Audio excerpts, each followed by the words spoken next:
The biggest issues in our democracy is the turnout of young people. Why do you think people aren't turning out to vote? Is it perhaps actively abstaining, or is it just the case that people can't be bothered? I think there are probably a number of different reasons. I've just been speaking to a group of sixth formers in a school just down the road from here, and whilst they were very keen and interested in politics, they were expressing to me that they wouldn't have confidence to go out and vote because they don't feel that they know enough about the issues involved. So I am a firm believer in votes at 16, but I think what we need to do with that is make sure that there's an element of political education so that people are able to feel confident that they can make an informed choice. And why should people vote? Does change ever really happen? Well, sometimes it can seem that it doesn't, but if you look at politics over a long view, then I think it does make a difference.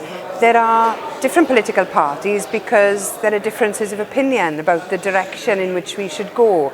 It can sometimes seem that those differences between the parties are very small, and then you can perhaps wonder what's the point of going out to vote because there's not much difference between them.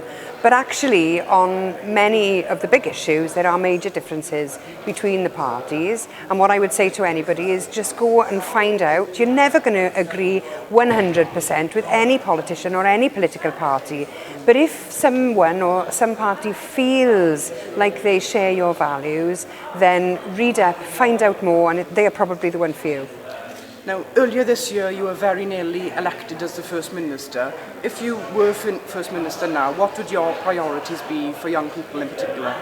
Well, in the election in May, we stood on a platform of creating a well-educated and wealthier Wales. We had a range of policies to improve education, health outcomes, and most importantly, the economy.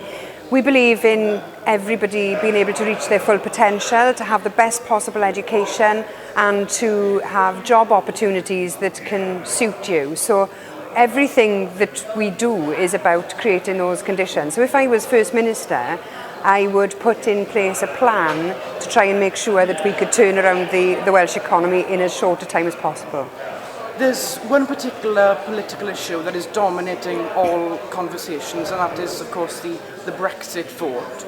Now, do you respect the way that the people of Wales voted, or do you see Plaid as the party for the 48%? I see Plaid as the party for the 48%, but I also respect the vote. I'm a Democrat, and people were asked the question and they gave their view, and that has to be respected. There are still 48% of people who wanted a different outcome, and the question for us now is articulating what is Wales' best interest out of the negotiation process. We've arrived at the conclusion that it's in Wales' best interest for a soft Brexit, to retain our membership of the single market, and that's where we stand in a different place to the other parties who recently all voted together in the Assembly: Labour, the Lib Dem, UKIP and the Tories, all for a hard Brexit position. 200,000 jobs in Wales rely on our membership of the single market, and we think those 200,000 jobs are worth fighting to protect. A quick fire round, no political jargon, straight to the point. Is Plaid just a party for the Welsh speakers? No. Compulsory voting, yay or nay? No. Vote at 16, yay or nay? Yes. Tories or Labour? Neither.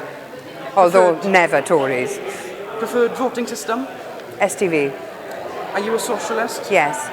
On immigration levels, do you think they should be higher, lower, or are they okay right now?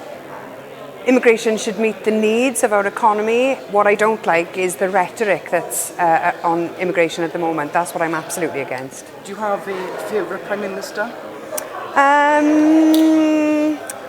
My least favourite was Mrs Thatcher. I could probably say Clement Attlee, who set up the welfare state. And one word to describe UKIP? Thugs. One word to describe Plaid Cymru? Ambitious. And finally, could you make your pitch to young voters? Why is Plaid Cymru the party for young people in about 30 seconds? I would say Wales is an amazing country, but we are nowhere near reaching our full potential. We can be fantastic, but we need to put the building blocks in place to create the conditions for everybody to live a fulfilling life. And if you agree with that, wherever you come from in the past, whatever language you speak, you will be welcome in Plaid Cymru to come with us on this journey to help us build the better Wales we know we can create. Leanne Wood, thank you.